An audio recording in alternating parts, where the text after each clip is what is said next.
नमस्कार, हमारे चैनल में आपका हार्दिक स्वागत है। हम कमानी के श्रद्धा स्वरूप की व्याख्या कर रहे थे, तो पीछे की व्याख्या देखते हैं आइए। याकी नव इंद्र नील लघु सिंह फोड़कर धधक रही हो कांत, एक लघु ज्वालामुखी अचेत माधवी रंजनी में अश्रांत। इसका शब्दार्थ है कांत यानी कि सुंदर, अचेत यानी कि शांत, माधवी रंजन यानी कि बसंत की रात्रि और अश्रांत यानी कि निरंतर। तो यहाँ कवि ये कहना चाहते हैं कि श्रद्धा के मुख का वर्णन करते हुए वो कहते हैं कि श्रद्धा का मुख मानो नीले आसमान की चोटी से निकलते हुए संध्याकालीन लाल सूर्य के समान है। यानी कि सूर्य जिस प्रकार सुंदर है, सुबह का सूर्य, उसी प्रकार श्रद्धा का मुँह भी बहुत ही ज़्यादा सुंदर है।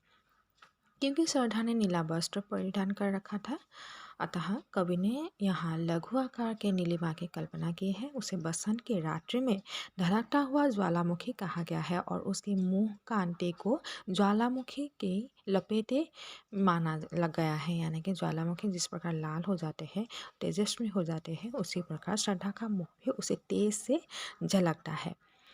घिर रहे थे धुंधराले बाल, अंश अवलंबित मुख के पास, नील घन शावक से सुकुमार सुधा भरने को विधु के पास। इसका शब्दार्थ है अंश अवलंबित यानी कि कंधे पर पड़े हुए, घन शावक यानी कि छोटे छोटे बादल जैसा, सुधा यानी कि अमृत, विधु चंद्रमा।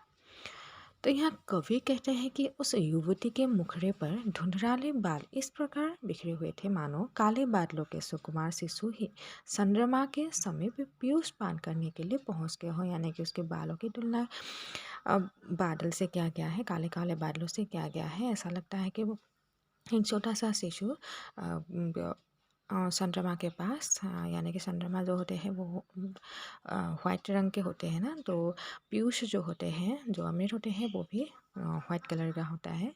तो उसको पान करने के लिए मतलब चंद्रमा के पास पहुंच गए हैं। इसी प्रकार उसकी दृष्टि में जिस तरह काले काले बादल चंद्रमा के समीप एकत्र हो जाते हैं और ऐसा प्रतीत होता है कि मानो वे उसका सुधा रस पान करना चाहते हो, उसी प्रकार श्रद्धा के धुंधराले केस को देखकर यही आभास होता है कि मानो वे भी उसके चंद्रमा सदृश मुख का पीयूष पान करने के लिए एकत्र हो गए हों। यानी कि उसके मुंह की सौंदर्य जो है बालों से घिरा हुआ है और काले काले बादल के बीच वो शान जैसा मुखड़ा जो है वो बहुत ही सुंदर दिख रहे हैं।